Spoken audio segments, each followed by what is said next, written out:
Fala galera, estamos de volta aqui na Tela Vista hoje para comentar sobre um cara que, se você foi criança nos anos 90, com certeza assistiu muito, que é o Rick Moranis, aquele cara que fez vários filmes que a gente curtia. Vou falar sobre por onde anda o Rick Moranis, por que ele desapareceu do cinema, por que ele desistiu da carreira, se ele vai retornar para o cinema, e vamos comentar sobre essa notícia meio chata e recente que ele sofreu uma agressão na rua. Enfim, vamos falar sobre tudo isso hoje no vídeo sobre o Rick Moranis. Que legal! Não é tão legal assim. Por quê? Eu encolhi as crianças. Mas antes de tudo, deixa eu fazer o lembrete: se você está nesse vídeo e ainda não é inscrito, se inscreva para não perder os próximos conteúdos como esse. Então vamos lá, o Rick Moranis ele nasceu no Canadá, numa família judia. Ele começou a carreira lá fazendo comédia em rádio, né? Principalmente ele apresentava e fazia DJ em rádio. Depois ele foi para televisão num programa chamado Second City Television, que era meio que uma versão do Saturday Night Live lá do Canadá. Inclusive é muito semelhante ao Saturday Night Live nesse sentido, porque ele também revelou muitos comediantes famosos, que é Steve Martin, Martin Short e o John Candy, que também fez muito sucesso nos anos 90.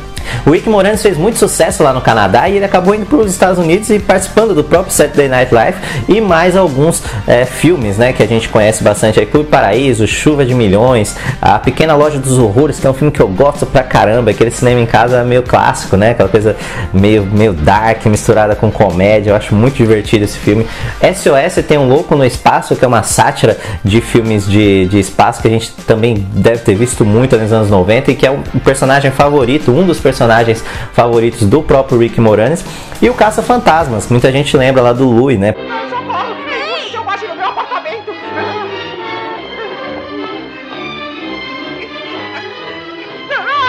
Eu vou falar isso na próxima reunião com o síndico. É proibido ter qualquer animal no edifício. Mas o maior sucesso mesmo do Rick Moranis viria com O Querido Encolher as Crianças, que era um filme que a própria Disney não esperava muito, né? Não esperava tanto sucesso assim. E o filme, que tinha um orçamento de 18 milhões, faturou 222 milhões, fora todo o sucesso que ele fez ali em home video, né? Acho que a maioria das pessoas também viu em home video, viu em casa. É um filme que ficou muito no imaginário das pessoas ali nos anos 90.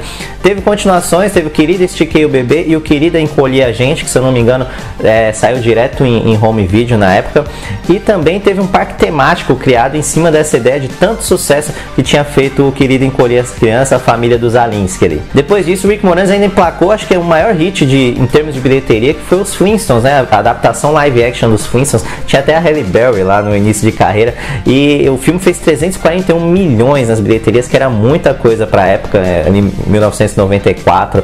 Não foi tão bem recebido pela crítica, mas foi um grande hit, então fez o Rick Moranis ficar ainda mais famoso ali na metade dos anos 90. Mas é aí que começa a nossa história de como o Rick Moranis meio que abandonou a carreira, meio que largou essa possibilidade de continuar sendo um grande astro de Hollywood, porque apesar dele estar fazendo filmes, de fazer muito sucesso, ele tinha passado por uma tragédia grande em 1991. A esposa dele, a Anne Belsky, com quem ele tinha 2 filhos, tinha falecido de câncer, e ele continuou fazendo filmes, mas ele chegou num momento em que ele percebeu que ele não conseguia dar atenção para os filhos dele da forma como ele gostaria, realmente passar por esse momento muito difícil da família e ajudar os filhos dele a passarem por isso também. Então ele resolveu dar uma pequena pausa na carreira para poder se dedicar à vida de pai, para poder dar essa atenção que os filhos dele precisavam. Segundo ele mesmo, essa pequena pausa foi ficando um pouco maior, até que chegou um momento em que ele percebeu que ele não sentia falta nenhuma de estar em Hollywood, né? De fazer os grandes filmes que ele vinha fazendo. O último trabalho do Rick Moranis lançado em cinema foi o Inimigos para Sempre, de 1996. Depois disso ele fez alguns raríssimos trabalhos de dublagem, como foi no Irmão Urso, né? O Irmão Urso 1 e o 2 da Disney. Mesmo tanto tempo fora dos holofotes, estima-se aí que a fortuna do Rick Moranis esteja em 10 milhões de dólares. Ele continua com a vida bem tranquila, então ele realmente não sinta tanta falta de voltar para o cinema. Tempos depois, o Rick Moranis revelou que um dos motivos dele ter desanimado de retornar para o cinema é porque ele já estava meio desapontado com a carreira dele em Hollywood ali. Apesar de ele estar fazendo muito sucesso, ele já não sentia liberdade criativa para trabalhar, né? Segundo a declaração dele, ele disse que ele já estavam num momento em que ele fazia filmes com grande orçamento, mas que ele só reproduzia falas que os executivos criavam para ele. Ele já não tinha liberdade de mexer nas falas, de improvisar, enfim, de recriar, de fazer o que ele realmente gostava, que era de pegar um personagem e tornar ele o mais engraçado possível. E essa semana, se você está assistindo o vídeo na semana de lançamento, o Rick Moranis voltou ao noticiário, mas de uma forma que a gente não curtiu muito, né? O Rick Moranis, que hoje é um senhor de 67 anos, estava andando na rua, voltando para casa lá em Nova York, quando foi agredido do nada. Um cara tá passando, eu vou colocar o vídeo aí que tem das câmeras de segurança, o cara tá passando do outro lado e simplesmente dá um soco na cabeça do Rick Moranis, que cai imediatamente. Segundo as fontes do The New York Times também,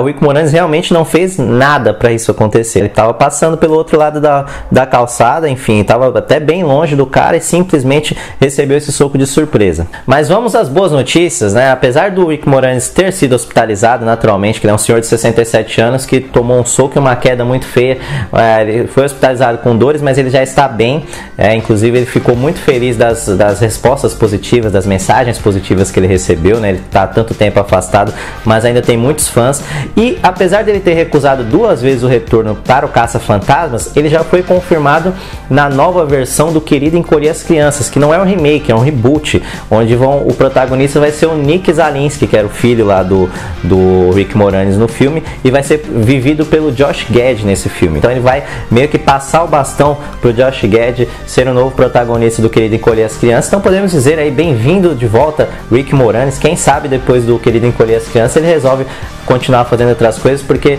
faz bastante falta aí o Rick Moranis no cinema. E é isso aí, esse foi o nosso vídeo sobre o Rick Moranis. Agora vão aparecer aqui do lado alguns vídeos para você continuar no canal. Se você gostou do vídeo, chegou até aqui, gostou, god damn it, filho, eu sempre peço, deixa o like aqui para ajudar a gente a crescer esse conteúdo, para ajudar a continuar fazendo esse conteúdo. Se você é uma daquelas crianças que assistia muito Rick Moranis nos anos 90, deixa aqui nos comentários o que você mais lembra, qual filme que você mais gosta dele, e a gente se vê na próxima. Hasta la vista, tchau!